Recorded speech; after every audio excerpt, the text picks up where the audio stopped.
Paulo Costa versus Kopylov, my official breakdown.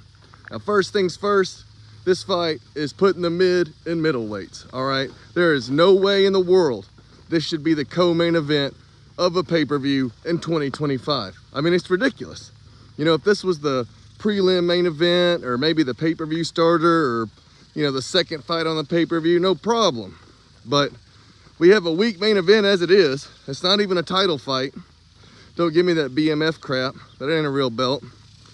And when you got a weak main event, even though it's fun, it ain't a championship fight, you got to stack it underneath, all right? This is when you got a Diego Lopez versus Gene Silva co-main. Or, you know, maybe they put on a badass middleweight fight for the co-main event. You know, maybe, I don't know, Robert Whitaker versus Rainer de Ritter. Or, I don't know, Baralho versus Amivov. But nope, we get Kopylov versus Costa.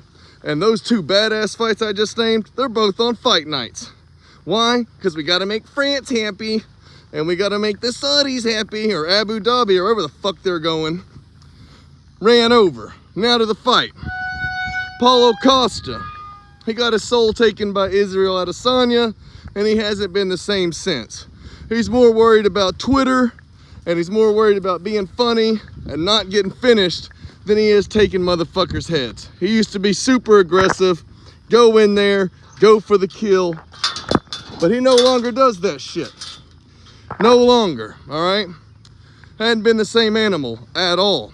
And Kopylov, you know, I like the dude. He comes to scrap every time. Got great work ethic, great heart, but he's just not that good. You know, he's not physically gifted.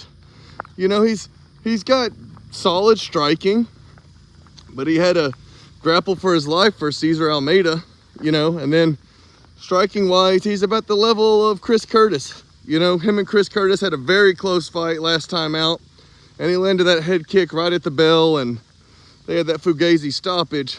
But this is a tough one. This is a tough one. I think Costa, he's actually a tough matchup for Kopylov. Kopylov is a gatekeeper at best. But if Costa loses this one, it's time to send him to the PFL or BKFC. My official prediction, I'm going to go Kopylov because I know he's training hard. I know he's going to fight hard. And I know he's going to throw way more volume than Costa. Costa, unless he lands that KO blow, I don't see him getting it done. And he hadn't KO'd anyone in a very long time. So the official breakdown, official prediction, Kopylov by decision.